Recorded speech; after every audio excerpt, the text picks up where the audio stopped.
네, 점심 식사. I hope you had a good lunch. We will now begin the afternoon session. It's right after lunch, so you may be a bit sleepy, but we do look forward to your participation throughout our afternoon program. In this session, we have invited the awardees of Korea's Promising Future Leaders Award under the theme of Let's Hear from Young Koreans Future Talent for Us. I think there is wider understanding these days that the standards of the past do not necessarily provide us with the answers. So we have young Korean talents who do not take the status quo for what they are, and they have a fresh new perspective on the current situation. And so we hope to present the types of talents that we need for the future in this changing environment. So let's listen to their stories to find clues to how to foster talents of the future in the new environment.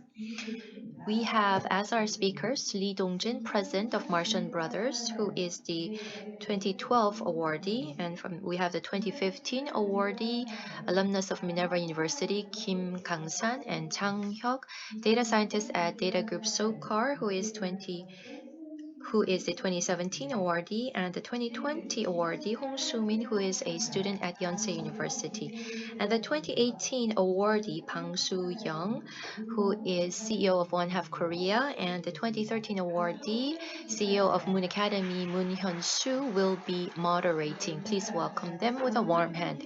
So I will turn over the microphone to Bang Soo-young and Moon Hyun-woo. 안녕하세요. 2021 글로벌 네트워킹 투스데이 시간 Good afternoon. I'd like to welcome you all to session B2 of Global HR Forum on Let's Hear from Young Koreans Future Talent for Us. I am the moderator of this session. I am 2013 Korea's Promising Future Leaders Award awardee, Moon Hyun-woo. Hello, I am also the moderator of this session. I am Bang Soo-young, CEO of One Half Korea. So, Mr. Moon, what kind of an institution is Moon Academy? Well, we are not professional MCs, but you will see that we are a bit awkward because we're not professionals. So please, we ask you for your understanding. So we have established a school called Arirang School within Korea after traveling the world. And so it is a startup model that we are presenting in the COVID era. And so that is what we are doing at Moon Academy. And it's a great honor for us to be participating in this opportunity to look into how to foster talents for the future. What about One Half Korea? What are you doing at your company? We are a publisher of biographies, and we also operate a printing platform online. And we began with volunteer work in 2014, and we have about 100 biographies that we have published so far. And so, since we are moderating this session, I do want to mention that we're going to be listening to the excellent presentations as well as be discussing more about sustainable future in the future. In our session, I think we have a full house, so it's a bit nerve-wracking for me, honestly, to be standing in front of you. But we do want to make this a very special session, something that's very active and light. And so we are not professional MCs once again, but we do hope to make this a very fun time for all of the participants in this session. So, Mr. Moon, so again, we are in the Let's Hear from Young Koreans Future Talent for Us B2 session of Global HR Forum. And we'll be listening to 4 presentations, and then we will have a Q&A session later on. But we do have some announcements before we begin. If you have a question, please use Eventus to upload your questions, and we will address those later on during the Q&A session. And in the interest of time, we will not be able to address all questions, so we ask you for your understanding. There may be some connection glitches, and we ask you to be patient for that as well. So now I'd like to briefly introduce to you our 4 speakers in this session. After they are introduced, please give them a warm hand. Right beside me is Lee Dongjin. Lee Dongjin. Yes, good afternoon. I am the awardee of the 2012 Korea's Promising Future Leaders Award. I am currently the president of Martian Brothers, which is a film company. Before going into film, I was in the architecture sector and I took on many challenges. I climbed the Himalayan mountains and also I was the youngest to complete the 222-kilometer Amazon marathon in Brazil. And also, I also flew across the U.S., flew around the 48 states. I horseback rode across Mongolia, and I swam to Dokdo Island across the East Sea. I had 4 licenses that I won in the U.S., and like I said, I drove throughout the 48 states during the U.S. During the COVID-19 pandemic. I took the medical supplies through my small airplane. It's a pleasure to be here with you. Thank you very much. Yes. So I asked him to speak briefly and concisely, but he has a lot to say. So we will be able to listen more during the discussion and his presentation. 안녕하십니까. Next is Kim Kang-san. Yes, I am the 2015 awardee of the Future Leaders Award. And I graduated from Minerva University and I worked as a translation officer at the Marine Corps in Korea. So I will go into the details later on during my presentation. Thank you. Yes, good afternoon. I'm the awardee of the 2017 Korea's Promising Future Leaders Award. Currently, I work as a data scientist at a startup, SOCAR, a data group. Thank you very much. Good afternoon.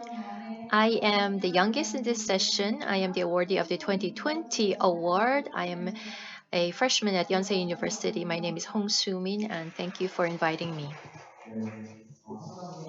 So thank you very much for that very refreshing and interesting introduction of yourselves. So with that, we will go into the presentations in earnest. We will go into the presentation by President Lee Dong-jin first. So some of you may recognize his face, and at the television program Sebashi, he also was featured several times. So he's a 2012 awardee. Please welcome him with a warm hand.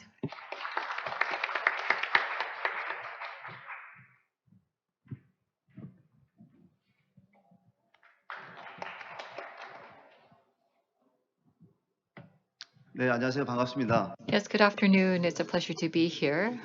I thought that we were supposed to do a long self-introduction. I apologize for that. So as I mentioned, I'm currently the president of Martian Brothers, which is a film production company. And I was also invited to the Busan Film Festival for my movie. I'm a pilot. I'm going to talk about my adventures. And I want to talk about the endless, infinite possibility of mankind. When I was in my early 20s, I was truly impressed by this quote.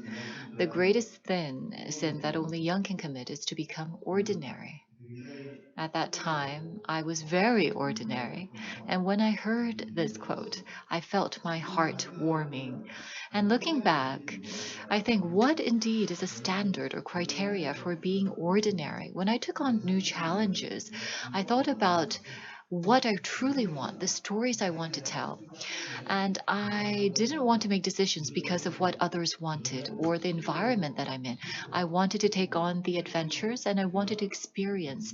And then through that experience, I thought that I would be able to discover myself and come to know myself.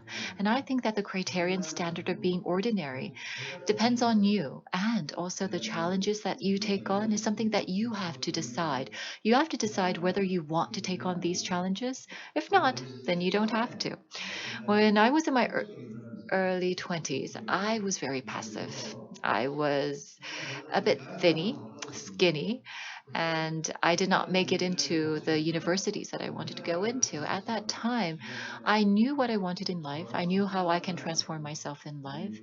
And I decided to take on small adventures. It was not a big adventure or challenge, but I wanted to do something that I wanted to do. And so for a year, I took part in musicals and I stood on stage and I realized that I can act. So I performed successfully and I realized oh, acting is not for me, so I quit. And then after a year, I participated in marathons, and this was by chance because a senior at my school asked me to participate in the marathon with him, and I've never actually took part in a marathon. I said that's impossible, and he said you can do it. You can just sign up on the website. And the way to participate and run in a marathon is to sign up and pay 30,000 won. So for 3 months, I prepared from 1 hour to 3 hours.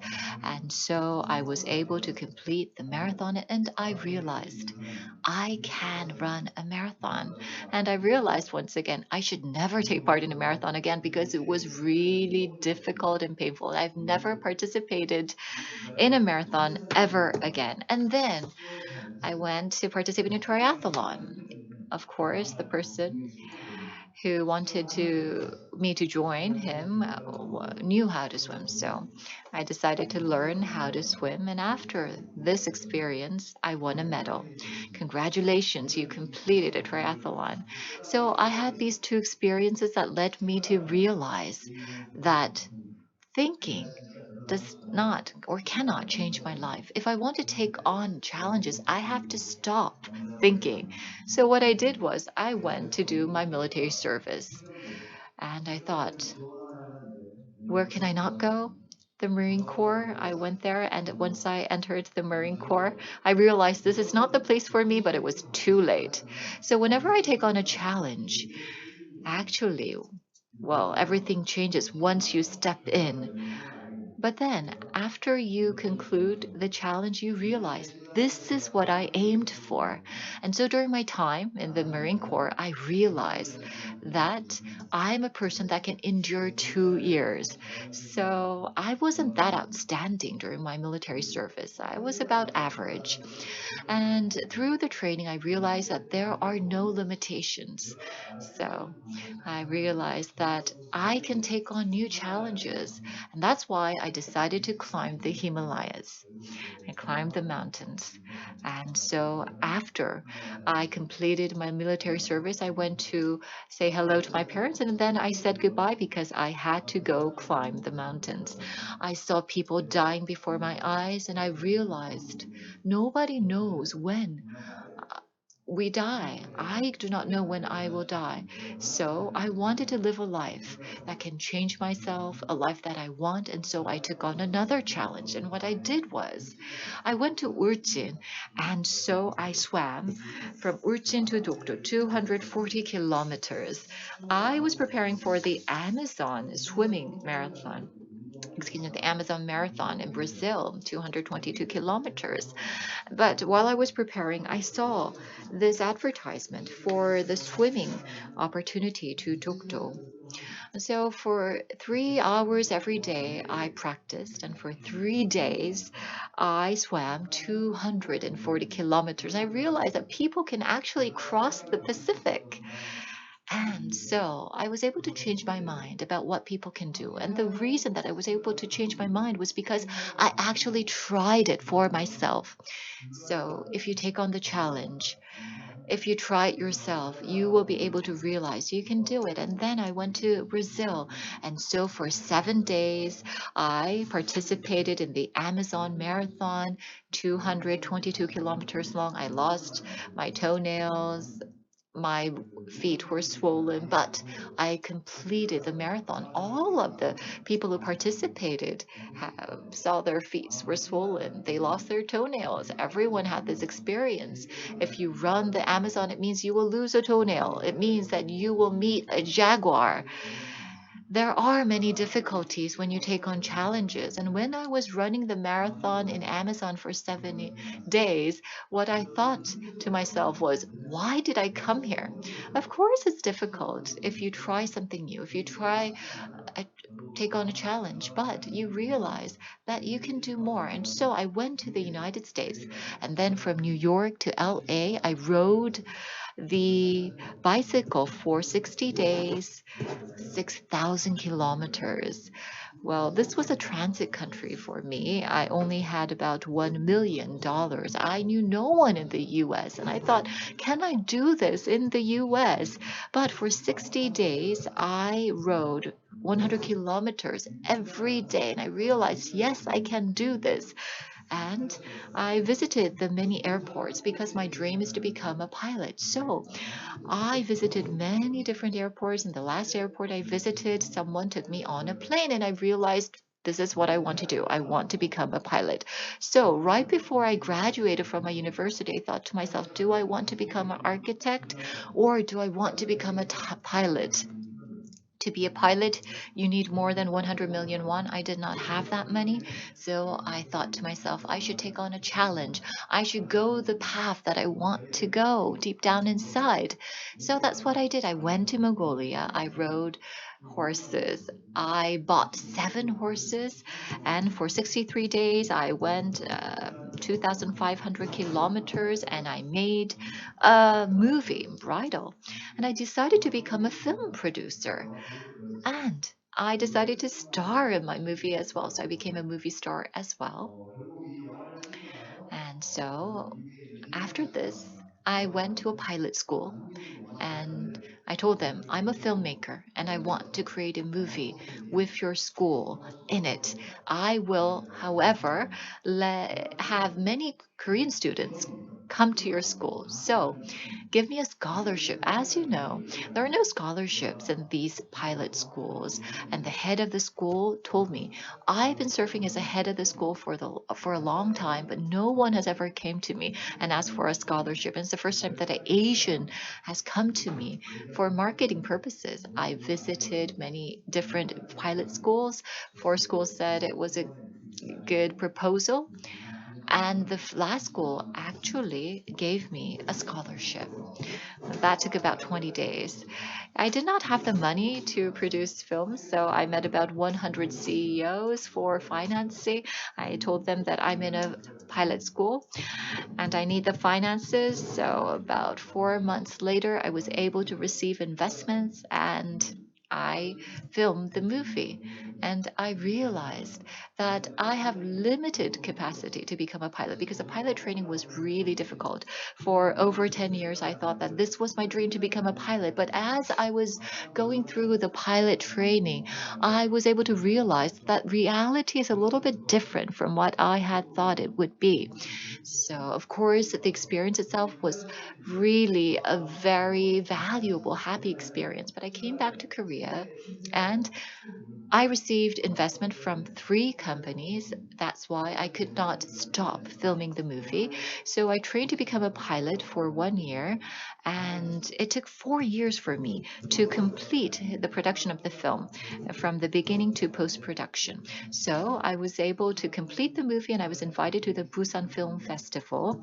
About 3,000 films were submitted to the film festival, and only about 300 were selected, among which my film was selected as well. And so I was invited to Busan. When I went to the US, I had the dream of becoming a pilot, and I also had the dream of flying over the 48 states and mainland US. And so in 2017, when I was about to get my license, I thought to myself, of course, I'm not an official pilot yet, but I want to have a child from each 50 states of the US on my plane, so perhaps then I can help them dream a dream to become a pilot. At that time, I did not have the qualification, so I was not able to do that. But about 1, 2, 3 years later, of course, we were hit by the COVID pandemic then, and so it was difficult to have the children on my plane. But I was able to work with an organization called Angel Flight, who works with cancer patients, uh, pro- flying the planes to send organs throughout across the US. So there are about 680,000 pilots in the US and 680,000 pilots were who I aimed to get in touch with. to let them know what I want to do. So I flew the plane across 48 states, Canada, Mexico, Europe, Asia. I realized that I can fly over all of these regions. I filmed 2 movies. I had transported masks 1 time, and 2 times I transported blood with my plane, and I was able to realize that indeed I can obtain endless possibilities. I can make them happen. And all of this was made into a movie, and I thought that I can even make a Netflix original. There's a movie titled Martian. Matt Damon is in it, and so I had met Damon in my plane, and that's why I named my company Martian. I will be flying the plane again, and I will be working with international organizations such as the UN. So people ask me, why did you want to become a pilot? You didn't even go work for international airplane company. But right now, my dream is actually to establish such a company. When I was traveling across the US, I was able to meet the chairman of the airplane company, and I told him, private jets are really expensive. Well, at that time, I visited the airport by chance. I didn't know that I would meet this chairman, and he told me, I am running this company. You can run this kind of a company as well. There are over 5,000 airports in the US, and I am currently working to actually create an airline company in the US. So when I started to take on challenges, I thought to myself, am I a person capable of taking on these challenges? I did not have any experience. That's why I thought to myself, can I do this? And while I was thinking to myself, I realized just by thinking, you can change nothing. I became confident that thinking does not let me do anything. It doesn't enable me to achieve anything. So my experience led me to realize that the environment surrounding me can influence me, but you really have to jump in and try it for yourself. I have experiences giving lectures around the world, Vietnam, Malaysia, and I also have a dream of speaking at the UN headquarters. I believe that those who dream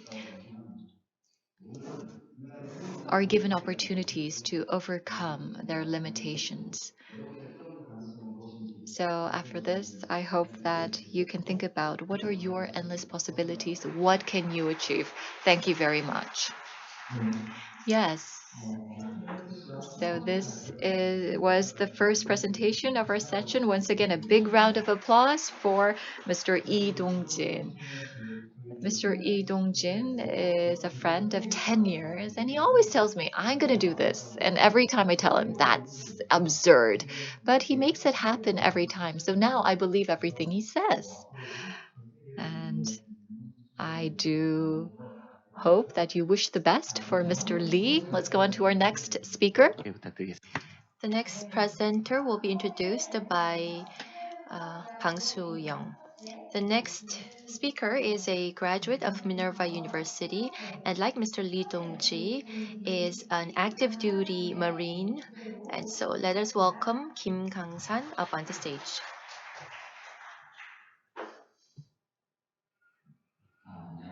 Good afternoon, I am Kim Kang-san. That was a very impressive first presentation, so I'm a bit nervous to give the next presentation, but I do want to touch upon the topic of education as I share with you my story. And in B1 session B1, they were talking about the future of higher education, and Minerva School was mentioned quite often. I understand. So Minerva University, I'm sure that you've heard about this institution through the news, and I'm the second year graduate, the first Korean graduate of our university. And based on that experience, I'd like to talk about the future of education, particularly with regards to the use of technology.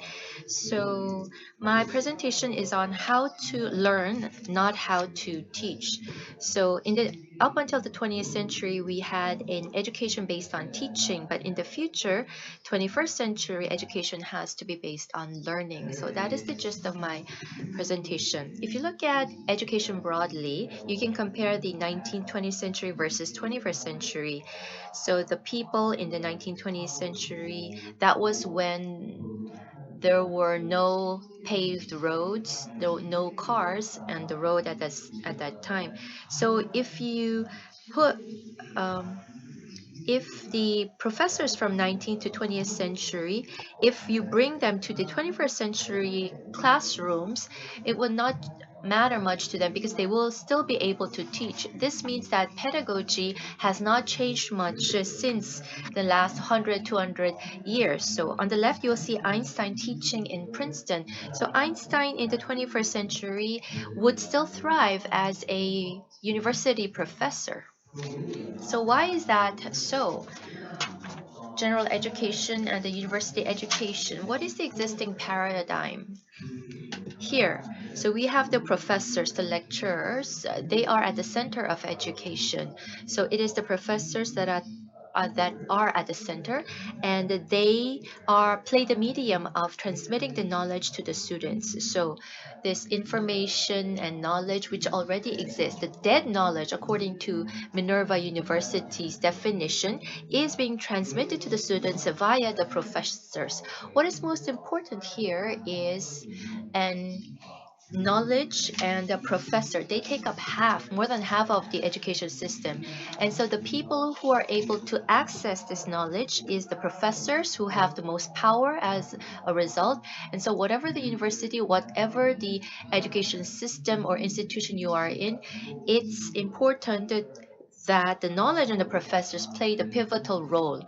So the number of papers, thesis, publications would be more important criteria in determining or trying to attract the good professors to the university rather than the qualifications or the characteristics of the students. So in the 21st century, what is the situation for education?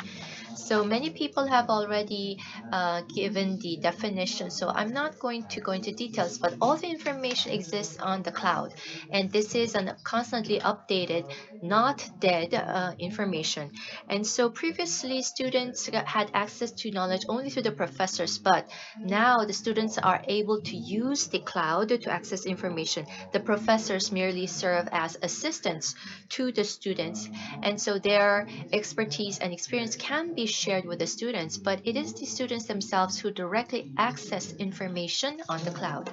So in this situation, what kind of a future should the 21st century education system develop into? So the students should be able to lead their own learning through projects and direct experiences. So in the 21st century, everything has to center around the students. The students themselves and their projects and experiences, based on the help that they receive from the cloud and the professors, will be the type of education that we need for the future. And that is what we're doing at Minerva University. And in this diagram, you will see that the center are not the professors, but the students themselves. So the students will do self-development, self-led projects, and there's also the real world that is important here. So you can do internships in the real world, or do podcasts or other projects within the real world with the actual society, thereby contributing as a member of society. So it's not just an individual student learning, but they are digital global individuals who, in the global society, offers concrete contributions to society and workspaces as a whole.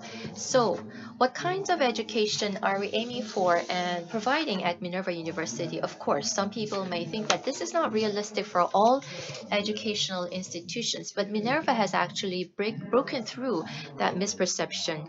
As you know, Minerva University, it's more difficult to go into this college compared to Harvard, for example, but we go around the countries around the world to receive education and learn.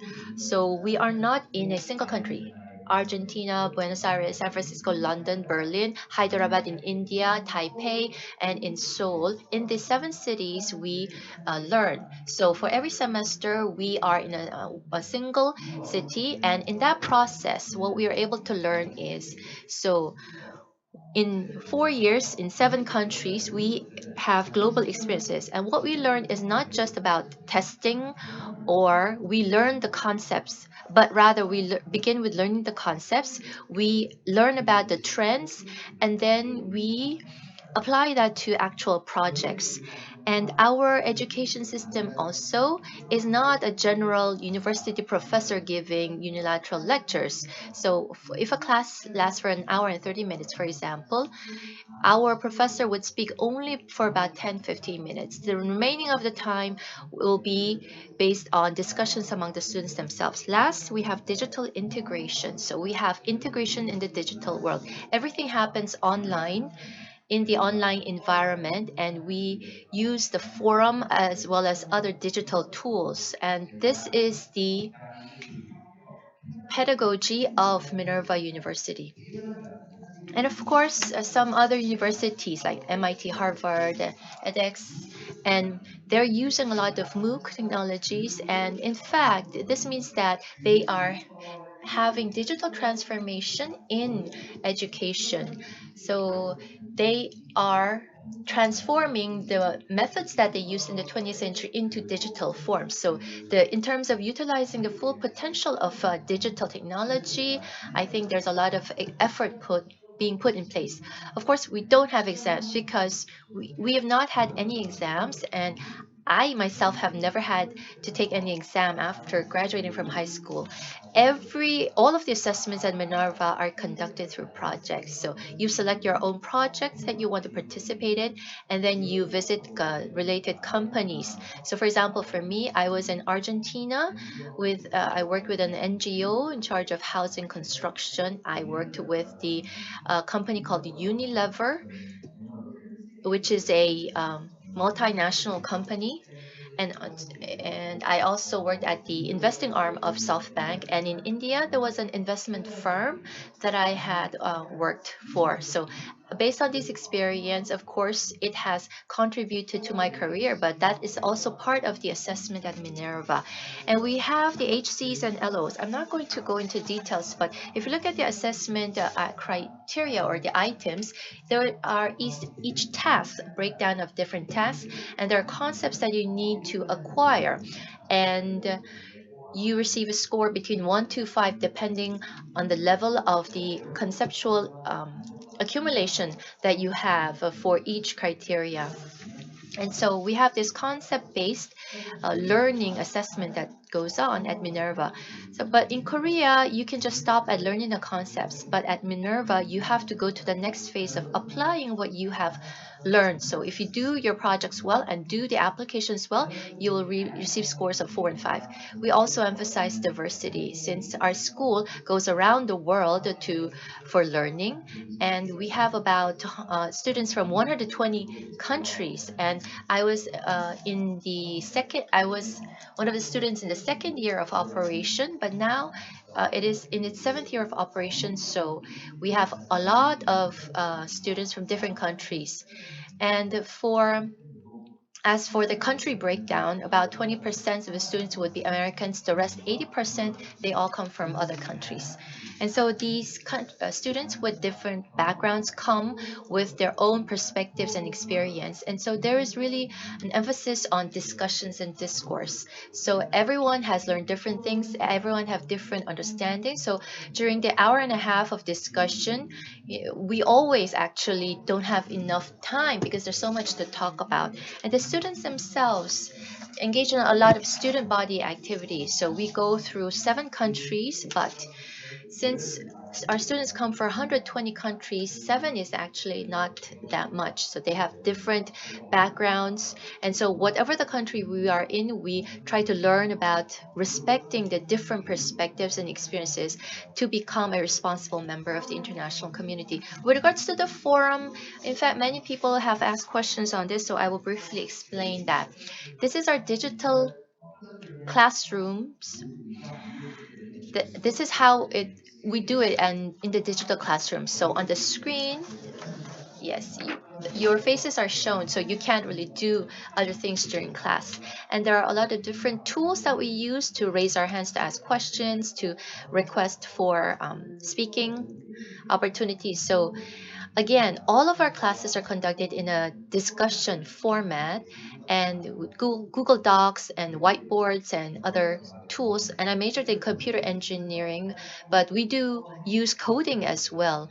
And we have that digital background on the forum already, which we utilize. And I talked about HCLO concept, and on the top bar, you will always see this concept because it's a reminder to the students to apply this during the discussion. And also, big data is important tool for us. In all our activities, data is the foundation upon all of the activities that we engage in. So the data is used to show the teachers and the students what is going on, what the current state is, what the assessment result is. So this big data is accessible for both the students and the teachers, and thus this encourages digital learning further.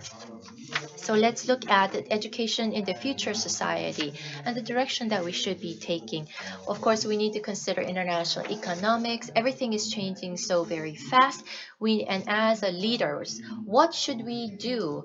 How should we contribute to society? So, of course, what are the things that we need to remember as we try to become leaders in the future?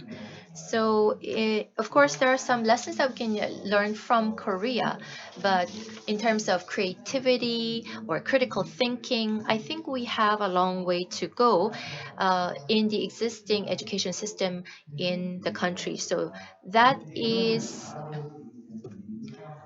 and I graduated from the National Academy, the high school, and so I thought that after graduating from this high school, I had decided that I would take universities overseas and not in Korea because I wanted to stretch my limits. And in National Academy High School, of course, we engaged in discussions in English, and I realized the importance of engaging and doing the projects myself.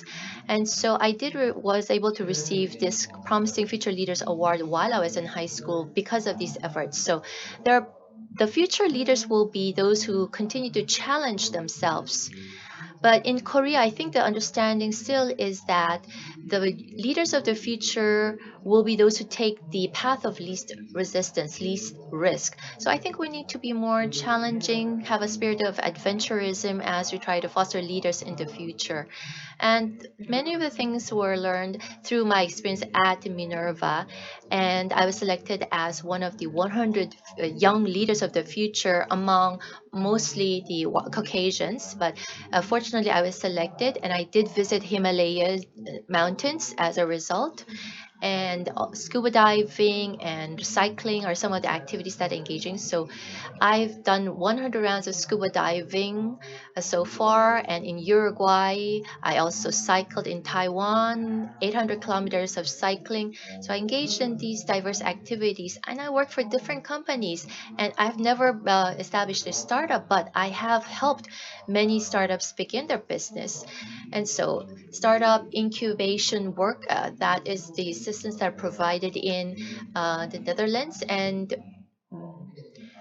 we'll be receiving about 15,000 applications next year, and we will be assisting with the startups that aim to realize the SDGs of the UN.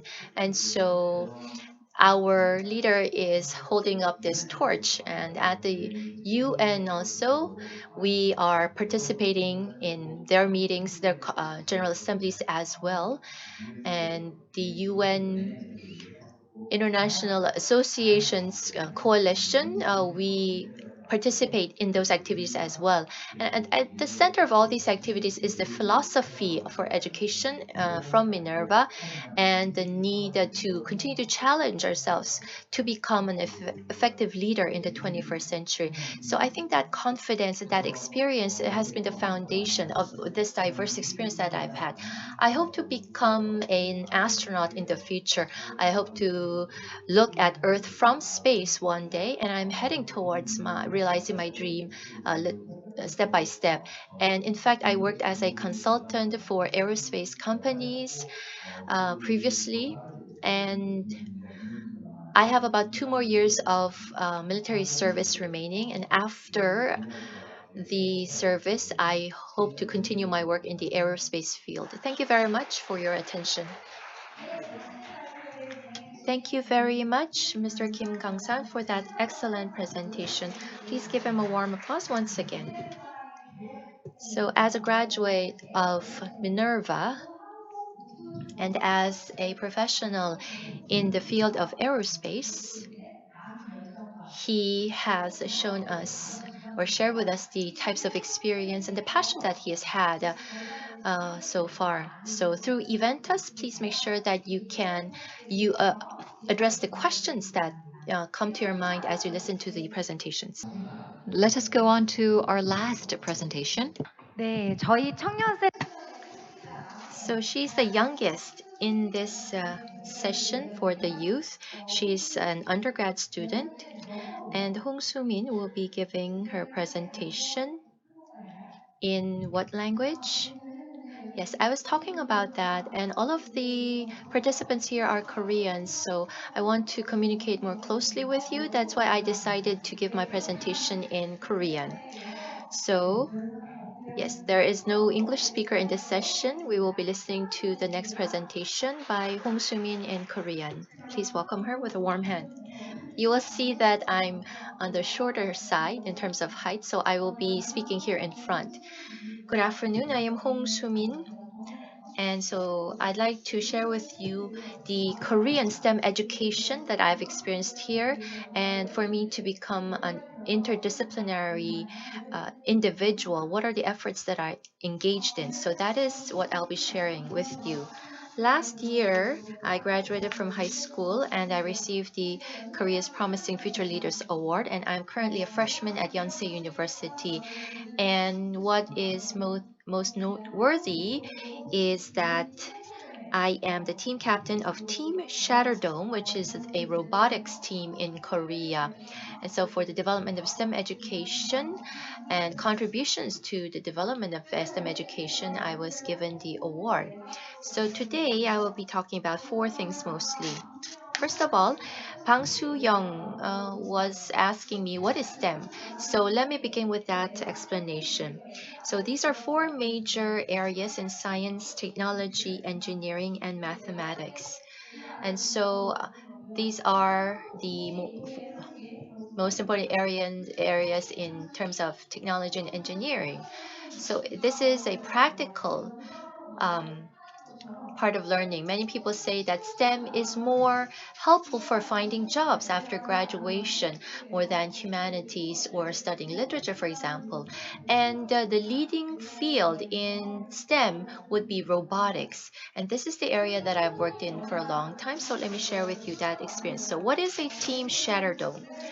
So as of this year, well, our team had to close down because I graduated from high school. So there is the Korea's first tech. We are Korea's first tech challenge team. So I would like to share with you a short video first.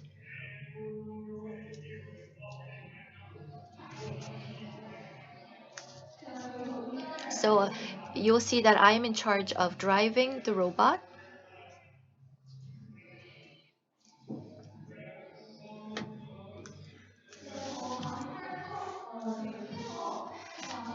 The robots are supposed to excavate the minerals and do the shooting.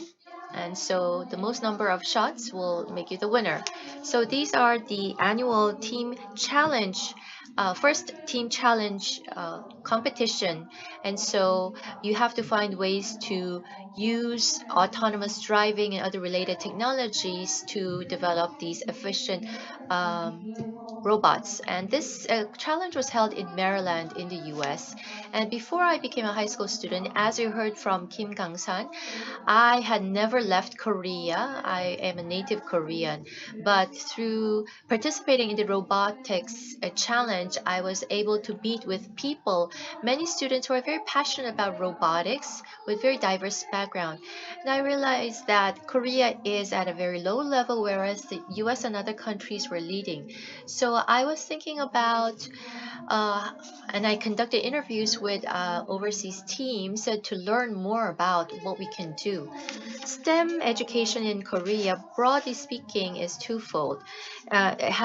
Is facing twofold problems. The first is that it is an academy-centered education system that we have. Secondly, from the local community, from the government, I mean, since we are still in the infancy of STEM education introduction, it's the students that have to share with the local community first. So there is this reverse partnership. So we were not able to receive any assistance from the locality, from the government. We did not have enough financial support.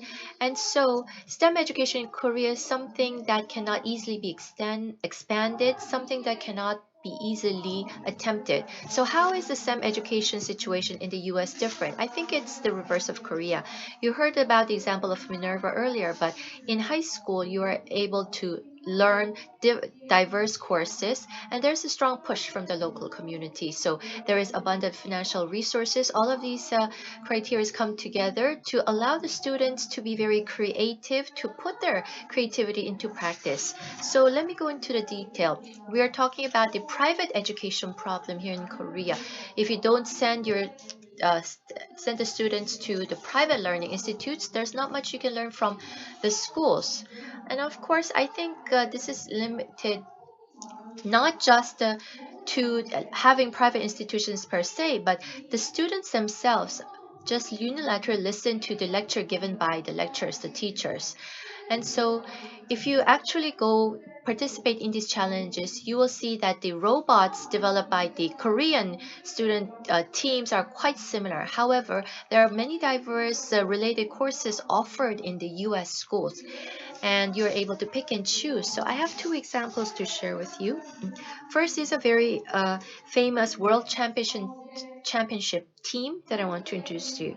So in the case of the right side, right photo, this is a team that began from a garage of one of the students, and the other team is a brother team. And so these natural team activities is impossible here in Korea because all of the students are part of the private education. The teams are formed artificially, or the science high school students are the only ones who form these teams. Secondly, I have the banner of our team, which I'm showing you. Before the season begins, there are about 100 companies to whom we send emails. We are preparing for these competition. Would you be willing to support us financially? So this is a sponsorship proposal to these companies, and we would receive a lot of responses. Google, Samsung would be some of the companies that offer financial assistance, but oftentimes they would provide mentorship or just a simple tour of their facilities. And so in terms of actual money, finances, we don't get much support from the companies. So we have to pay out of pocket to participate in these challenges. And if you see the next page, how is the situation different in other countries? Among the two teams, I'm showing you the sponsorship list for one of the teams. They've received $15,000 in terms of financial support from the local communities.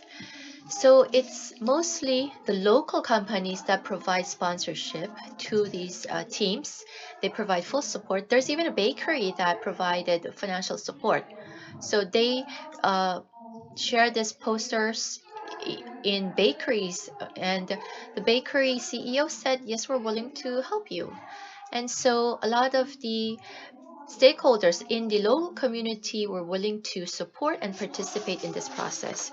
So overall, we can say two things broadly. First of all, in Korea, there is a school-centered education, and so we needed to change it to ensure that there is a student-centric STEM education system that is developed to, and there should be partnership with the local community and this financial support provided for activation of student STEM activities here in the country as well. That's the first part of my presentation. Next, I'd like to talk about interdisciplinary talent, or a convergence-based talent. And so I'd like to talk about the background of the reason why I came to be interested in this topic in the first place. Society is comprised of individuals, and when society goes through change, naturally, the individuals follow suit. So let's stretch this diagram a little bit, and we can divide it into four parts. First, we have fourth industrial revolution leading to technology advancement. And so technology changes, so I think society has to be prepared for this change. So if that's the case, our it's the education system that fosters future leaders. So how should the education system change? And ultimately, what kinds of individuals do we hope to foster through this new education system? So here, in change of the education system, it's important to have a system that encourages or fosters talents who are able to think convergently in interdisciplinary fashion. And so, first of all, individuals, why is it that they have to become interdisciplinary talents? So the humanities majors or students, if and versus engineering or mathematics, we have this polarized system which causes a lot of problems in our education system because it acts as a barrier to developing the other types of skills or capacities that students may have. And so it brings about very narrow-mindedness among our students.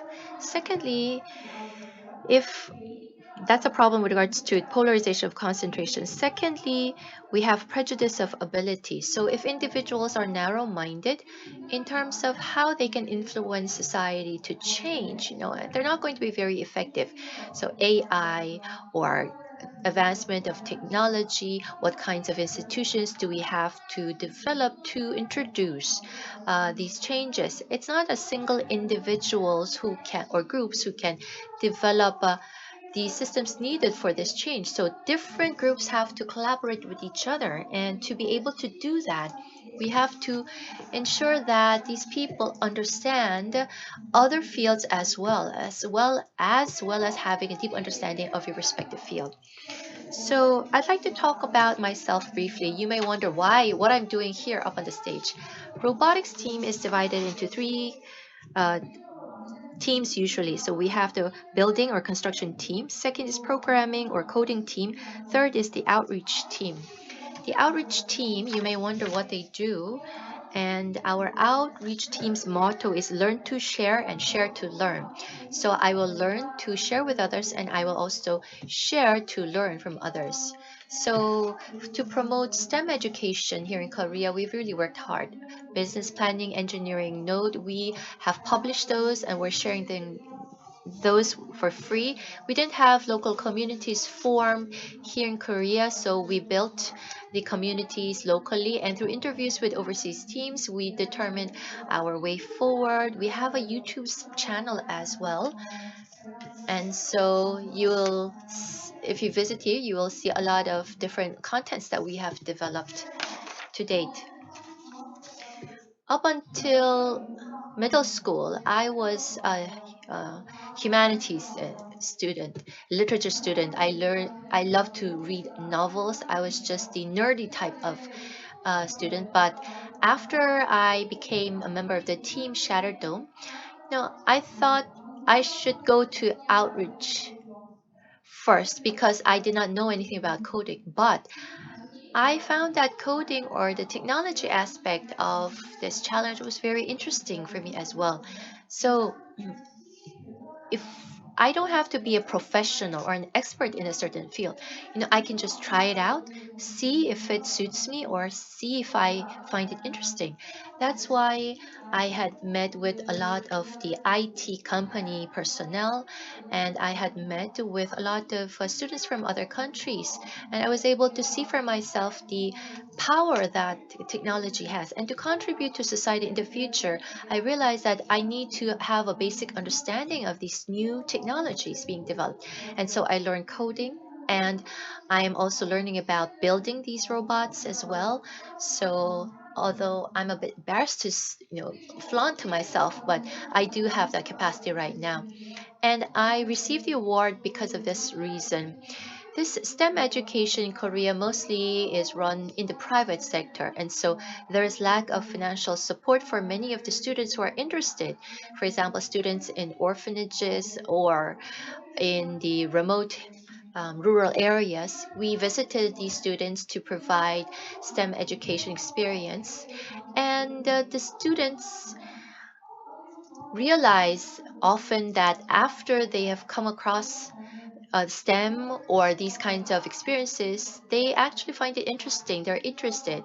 And so I don't have a deep level of understanding or knowledge on this on STEM, but I am still able to share whatever I have knowledge, whatever knowledge I have with my society. So that is the kinds of activities that I'm engaging in as I go through my undergraduate course.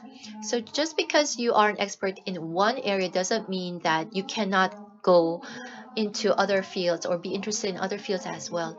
And again, we have to remember that as a member of society, we always have to find ways to contribute to our community. So with this, I will end my presentation. Thank you very much for your attention. Yes, an interdisciplinary talent. That was Hong Soo-min, a student at Yonsei University. Thank you very much for the presentation. So she actually seems very mature for her age, but anyhow, she shared her experience with us. Interdisciplinary talent, also the plan to become someone who contributes even more to society. So that was an excellent presentation. Thank you very much. We will now go into the Q&A session. 네, 잘해주시.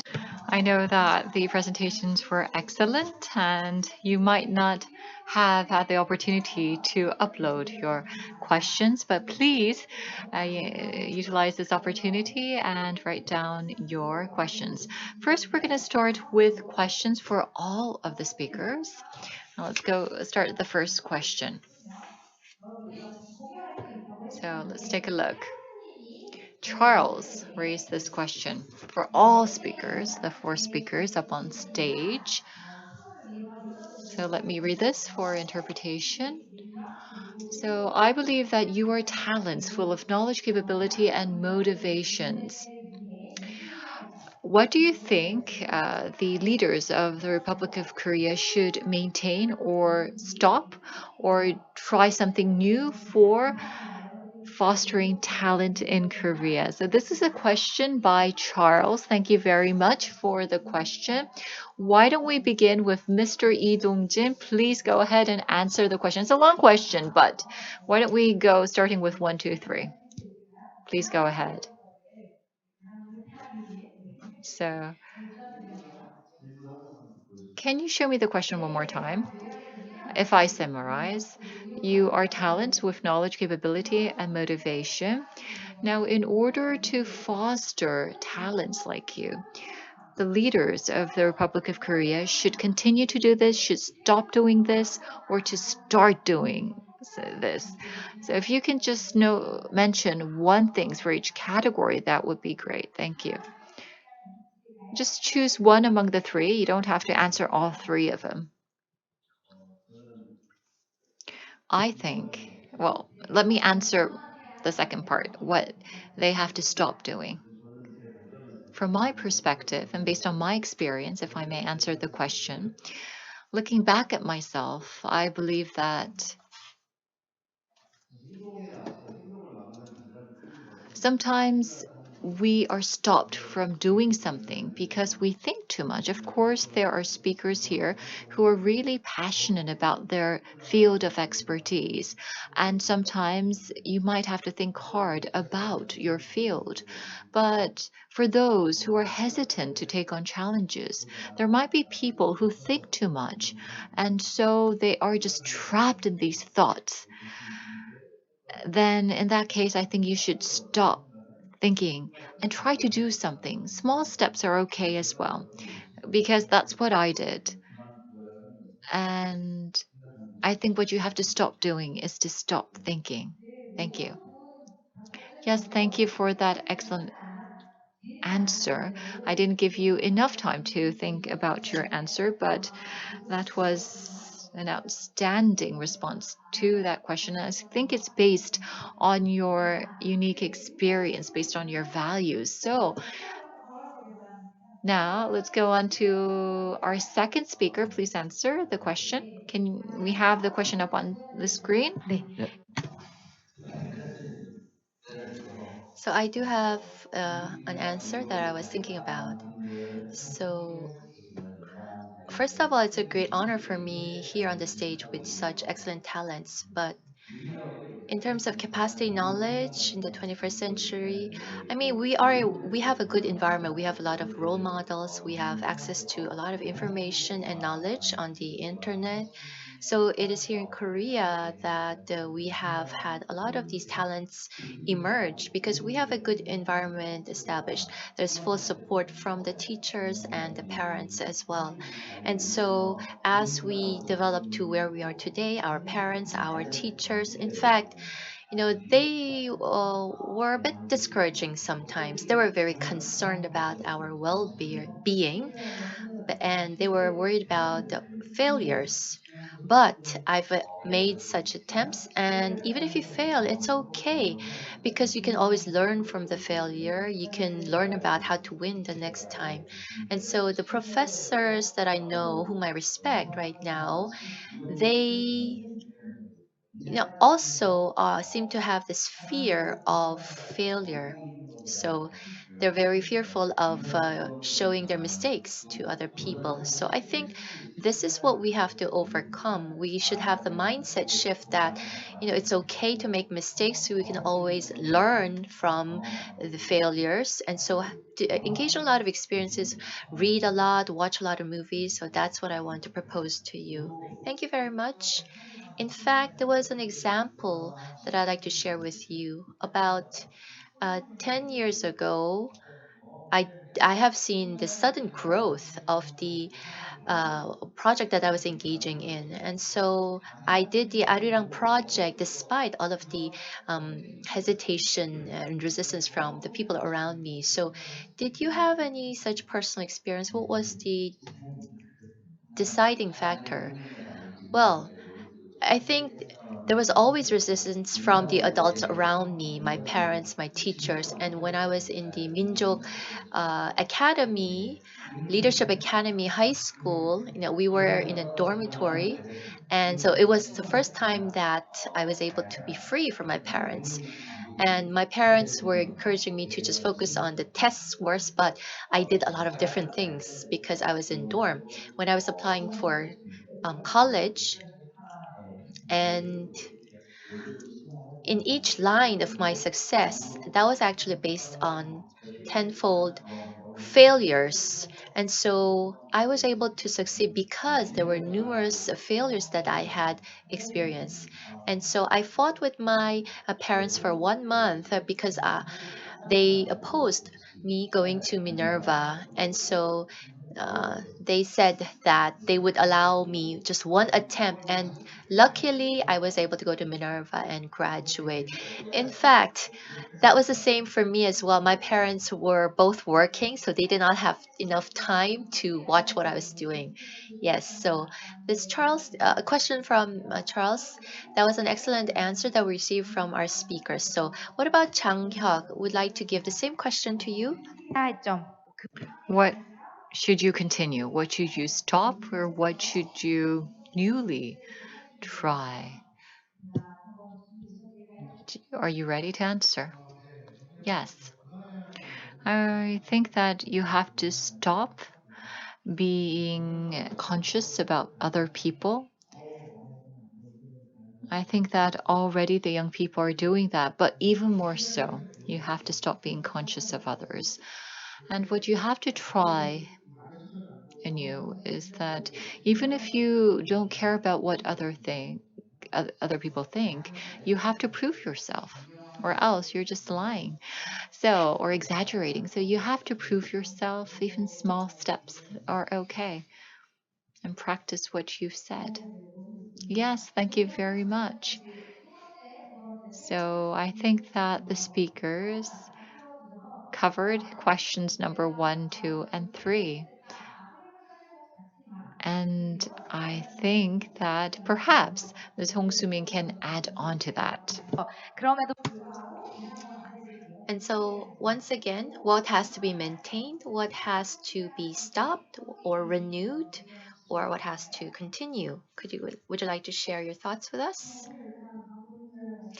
As was mentioned earlier, so my parents also weren't really very much hands-on in raising me, so I think that was a good part of my experience growing up. And I think, like other people have mentioned, you have to take the path that you want to go. But of course, I realize that there's too much individualism these days. Of course, it doesn't necessarily mean that just because you're individualistic, you are selfish, but I think we needed to really look around us a little bit more. To become a talent, to become future leader, you really have to be mindful of your surroundings to contribute to your local community. And so I believe that future talents have to be people who can really relate and be considerate of the surrounding environment, someone who is aware of where the need is. And I think going forward towards the future together with the society is an important characteristic for any leader in the future. So I think the most important point here is hands off raising by the parents. But anyhow, thank you very much for that excellent answer. There are a lot of questions that we have received online, so why don't we go on to the next question? The question is addressed to Mr. Lee Dong-jin, and this is anonymous. Was there a time when you wanted to give up on your challenge? If so, then how did you overcome that? Can you share your know-how? When I was listening to the presentation, actually, this was a question that came to my mind. I was really curious, so can you answer? Yes, please go ahead. Thank you for the question. Whenever I wanted to give up, I think you should just give up. You should try giving up. If you continue to give up, then you will not be able to succeed, but at the same time, you won't be able to fail as well. And then you will get tired of yourself giving up every time. And then you will start to take on new challenges once again.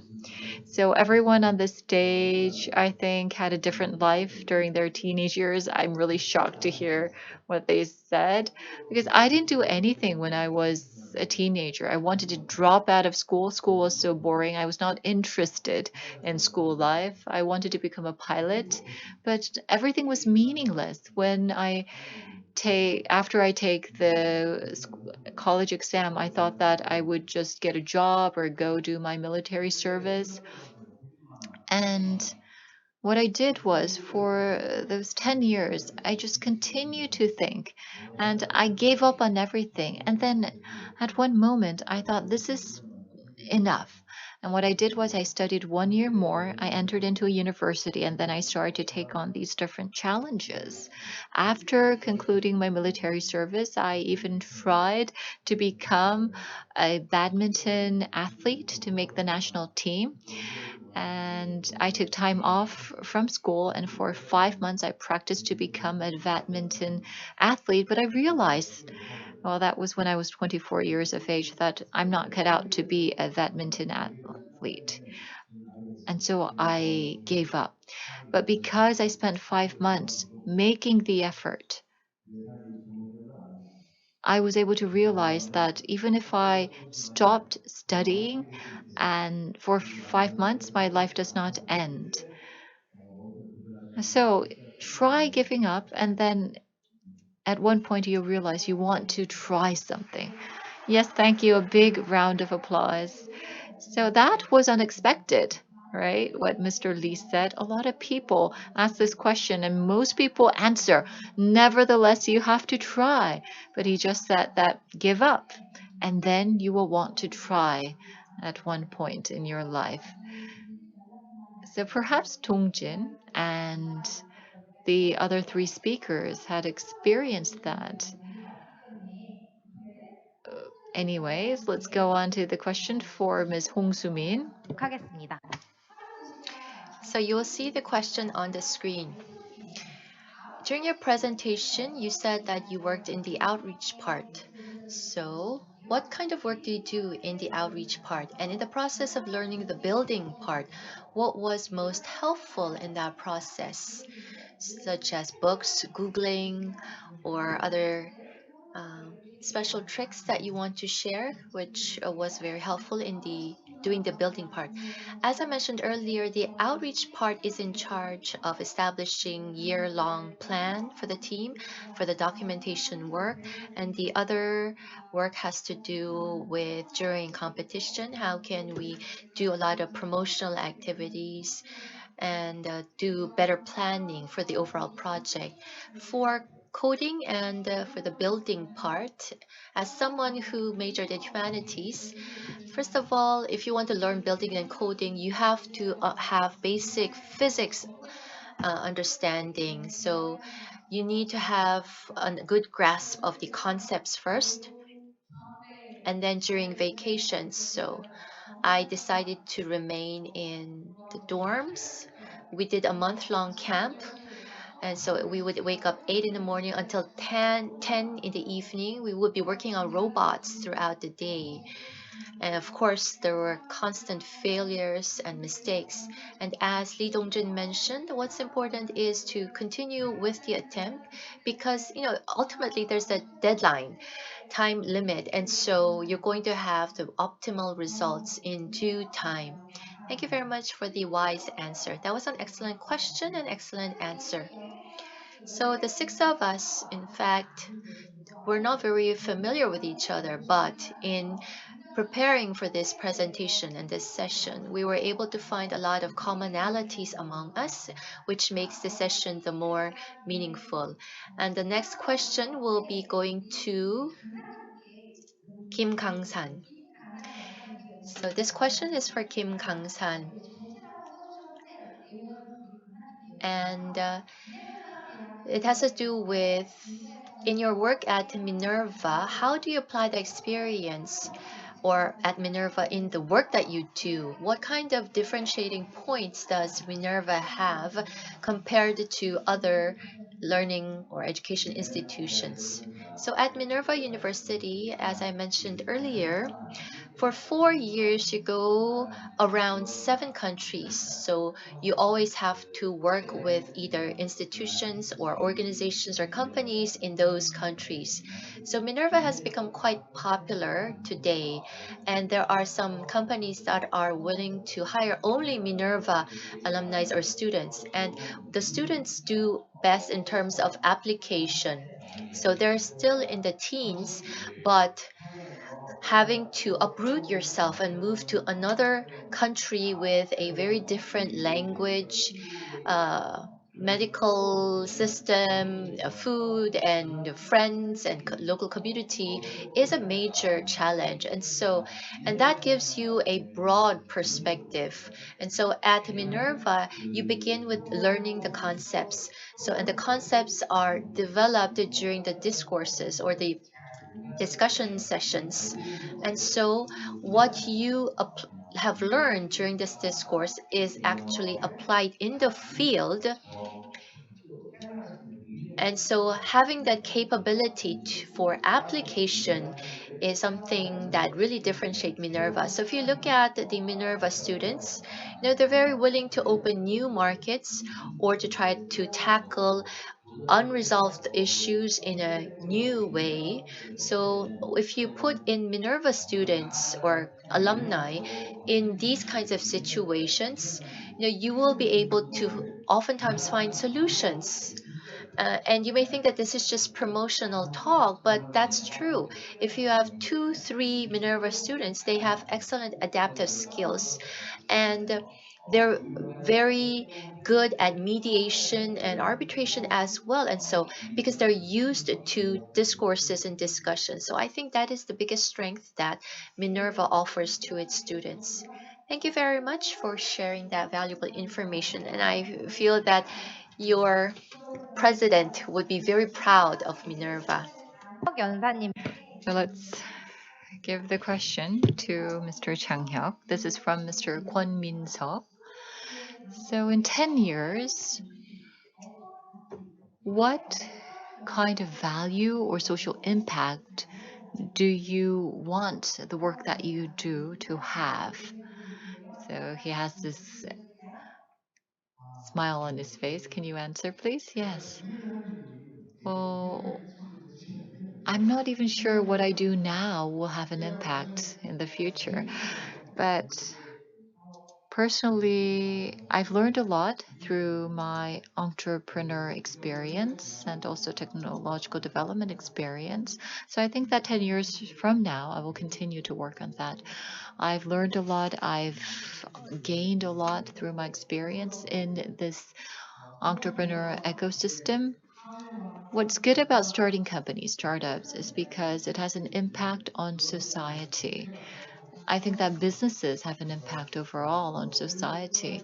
And so I would probably establish a new company or work hard in a business. I'm sorry to give an easy answer to, or a simple answer to such a difficult question. No, actually, that was a very valuable point. Thank you very much. We were given time only up to 4 o'clock. And I was worried at first because there were not many questions, but actually, we have a lot of questions that we've received. So I think that perhaps we have time for one last question to all the speakers. 사실 이 So, in fact, this question had been addressed to Hong Soo-min initially, but we do want to give it to all the speakers. So, let me read the question. And the local bakery providing financial support to the students of the challenge. I mean, to have such kind of experience here in Korea, what do you think our society needs? So for us to grow, for our students to grow as future talents, what is necessary in our society? What should be provided to them? So Hong Soo-min, are you ready to answer? Yes, it may be a long and deep question, but please make your answer brief. As I mentioned earlier, you need warmth. There has to be interest in education for the young students, for you to try to support them. And so we need to find ways out of isolation, and the power to solve financial problems doesn't lie in the hands of the young students themselves. But then you want to ensure that the society, local community is backing you. That's the kind of message that we need to send to our young students. Yes, thank you very much for that valuable answer. And I think you were spot on with your answer. Next, Chang Hyuk. 부탁드려도 돼요? Can I ask you the same question? What do we need in our society to make that possible? Well, I think that something has to be solved before receiving financing. I think that the local bakeries need the technology to be able to self-sufficient. For example, enable bakeries to make 1,000 breads rather than 100 breads and etc. Okay, so I think that was a twist. Thank you very much for that answer. So that was a new perspective and insight. Let's go on to Mr. Kim Gang-san. 기대해 보도록. So I will be very quick. Just one sentence. Creation of social value. So I worked in an investment company, and so we always have to mention why we need to receive such support, but you can do that by engaging in actions, carrying out projects. And when you show through actions, the local community, the company will sympathize with you and provide you financial support. And so these activities allow the support from the bakery in the local community. And so I think you need to begin from understanding of the capability that you have and putting that into action first. Yes, thank you very much, Kim Kang-san. You talked about creation of social value, which is a challenge but very important task for us. And last but not least, I'd like to ask Lee Dongjin for your answer to the last question. 저 Well, I'm not going to talk about the bakery, but I'm going to talk about society. I think that I'm a little bit different from the other three speakers because when I'm in my 20s, I was not in an environment that is inducive to taking on challenges. Whenever I try to do something, the professors would say, "Are you insane?" And I would say, "Don't do it." Our seniors would say, "You should just focus on your studies." And because of those responses, I was more eager to take on challenges. So, what I'm trying to say is that what is most important is to believe in yourself, that you can do it. You can do it. You should try it. And I think that not a lot of people say that you can do it, that you should try it, because people tend to speak first about why you shouldn't do it. Nobody really tells you, yes, let's think about why it's important to try it.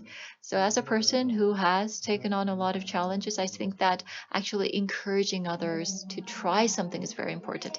Yes, thank you very much. We just heard from the four speakers answer the last question, and with this, I would like to conclude the Q&A. The reason that we were able to play the role of MC was back in 2019 before we were hit by COVID-19. I had the opportunity to stand on stage as a speaker, and today's event has helped me recall my experience back then. In 2021, you are standing on the stage as representatives of the young Koreans. We have entrepreneurs, we have someone who had dreamt to become a pilot. And also, we had someone who talked about how she thinks about the value of sharing as a young talent in Korea. And I do believe that they will continue to play an important role in our society. And I hope that we can continue to hear about the stories of the young talents. Mr. Moon? 이번에 발표를 So I didn't realize that time is up because the presentations were so impressive. But anyhow, with this, we'd like to conclude session B2 on Let's Hear from the Young Koreans, Future Talent for Us. So please be safe and healthy amidst COVID. This has been Moon Hyunwoo and Bang Soo Young. Thank you very much for your participation. Yes, thank you very much to the awardees of the Korea's Promising Future Leaders Award. And thank you very much for this excellent discussion in this B2 session. And in listening to your presentations, I realized once again what great talent and future leaders Korea has. So to be successful in challenging yourself, you need hands-off parents and also the adventurism, it seems. So once again, thank you very much to our panelists and moderators. We will have a 10-minute break and the next session will begin at 4:10. We will see you soon.